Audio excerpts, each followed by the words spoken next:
What's up, guys? Steve here with Seoul Lifts, back in the gym. I'm going to do some shoulders today, but because of these nagging elbow, forearm issues, I'm going to do some barbell wrist curls as part of the warm-up. And what I didn't videotape here, because I actually left the camera at home, did this all on my phone, was the standard 3 kilogram barbell dumbbell shoulder warm-ups.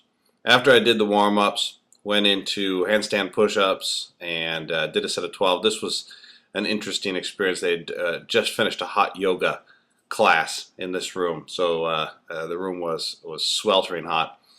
So when I could, I moved out, did some more handstand push-ups. And if you're curious about why the legs are positioned the way they are, you can check out my video on how to do a handstand push-up, which explains why.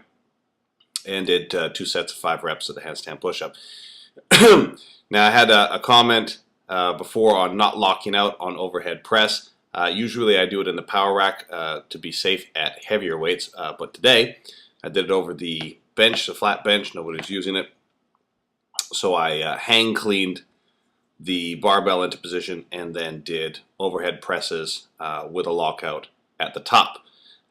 Trying to avoid doing any push presses. I think there was maybe a couple of reps there where I might have push pressed the last rep, but generally not. So worked up here to, this was the heaviest set on the day at 70 by 3. Nothing too crazy. Just wanted to get some nice form and get a good lockout at the top. So did a few of these sets of the overhead presses. Again, my grip there is about shoulder width apart, and I want to avoid going too far. I want to get a nice long range of motion. So if I grip the bar a little bit too wide, I find that it impinges on the shoulder a little bit and also cheats a little bit of the range of motion by reducing the distance to lockout. Since I normally do this in the power rack and don't have a huge range of motion, this was a nice opportunity to get a few extra inches on the top of the movement.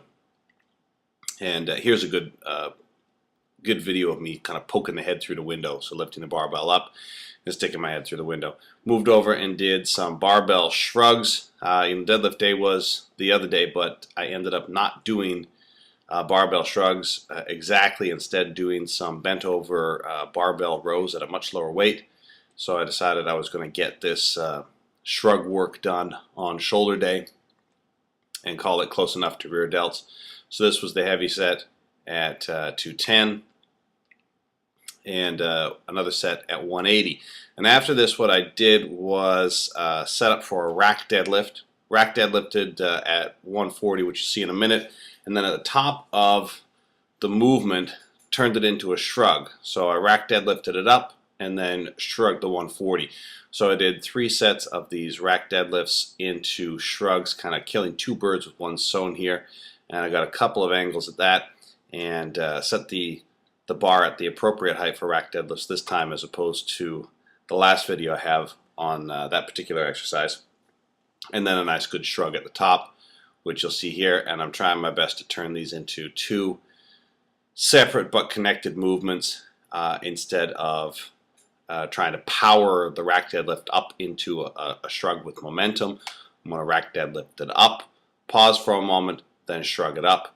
And so, yeah, three sets of this. I wasn't wearing the perfect shoes for it today, but since we weren't going too heavy on it, didn't seem to matter.